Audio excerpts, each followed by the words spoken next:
भोलेनाथ का नाम लेते ही मन अपने आप शांत हो जाता है। हर हर महादेव की गूंज जब किसी मंदिर के आंगन में उठती है तो लगता है जैसे पूरे ब्रह्मांड में एक अद्भुत ऊर्जा फैल गई हो। जय बोलो भोलेनाथ की, जय बोलो शंकर भगवान की। कैलाश पर्वत की चोटी पर बैठे महादेव, जगहों में बहती गंगा, माथे पर चंद्रमा, गले में सर्प और शरीर पर भस्म लगाए हुए। ये वही देव है जो साधु भी है, योगी भी है और संपूर्ण ब्रह्मांड के स्वामी भी है। भोलेनाथ की महिमा निराली है। कोई उन्हें महाकाल कहता है, कोई नीलदंड, कोई त्रिपुरारी, कोई शंकर, लेकिन हर नाम के पीछे वही करुणा, वही शक्ति, वही दिव्यता छिप है।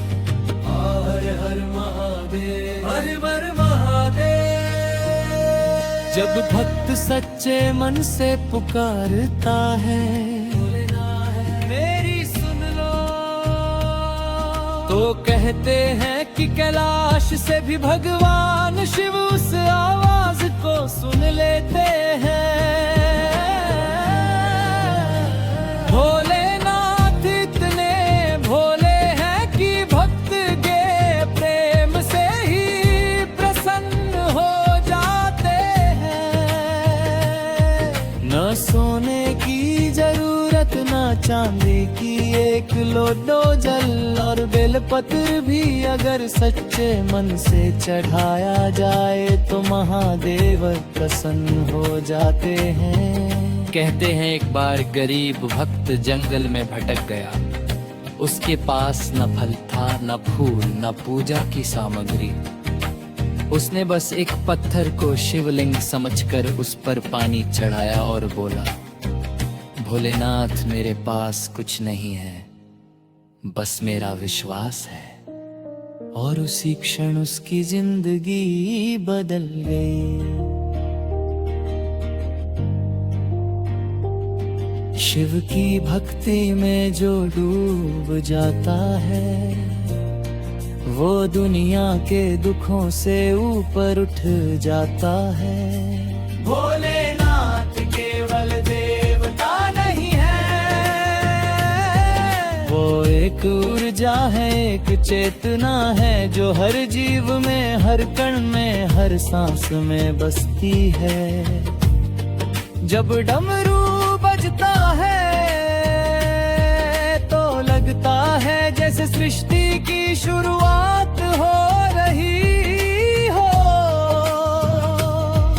डमरू की धुनी से ही संगीत पैदा हुआ और उसी से ब्रह्मांड की लय बनी। डोले डम डम डम डमरू बजे, महादेव का तांडव केवल नृत्य नहीं है।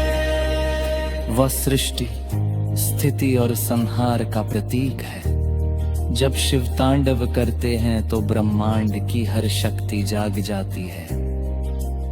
नंदी उनके वाहन है, गणेश और कार्तिकेय उनके पुत्र, और माता पार्वती उनकी शक्ति।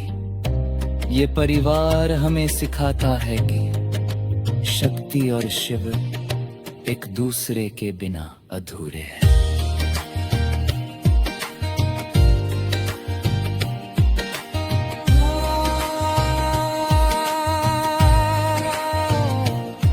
शिव हमें सिखाते हैं कि अहंकार छोड़ दो, क्रोध छोड़ दो और जीवन को सरल बनाओ।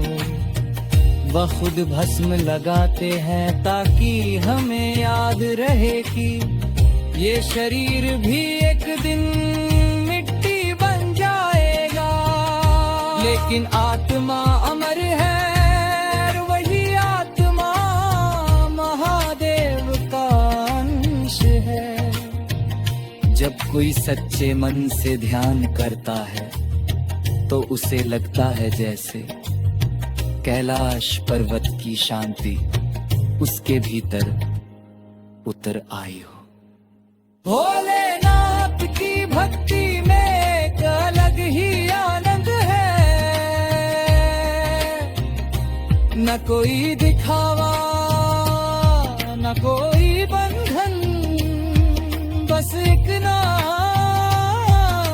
शिव शिव शिव, और मन अपने आप शांत हो जाता है। कई संत और ऋषि मुनि कहते हैं कि अगर जीवन में सच्ची शांति चाहिए तो शिव का ध्यान करो, क्योंकि शिव केवल देवता नहीं, वे स्वयं आनंद। उनकी बंद आंखें हमें सिखाती हैं कि असली शक्ति भीतर है। जब कोई संकट आता है तो भक्त सबसे पहले पुकारता है, भोलेनाथ बचा लो। और कहते हैं महादेव को निराश नहीं करते, उन्होंने समुद्र मंथन के समय सारा विष पी लिया ताकि दुनिया बच सके, इसीलिए उन्हें नीलकंठ कहा जाता है। ये हमें सिखाता है कि सच्चा देव वही है जो दूसरों के लिए कष्ट सहते। आज भी अमर को विशांत रात में आते वक्त तरते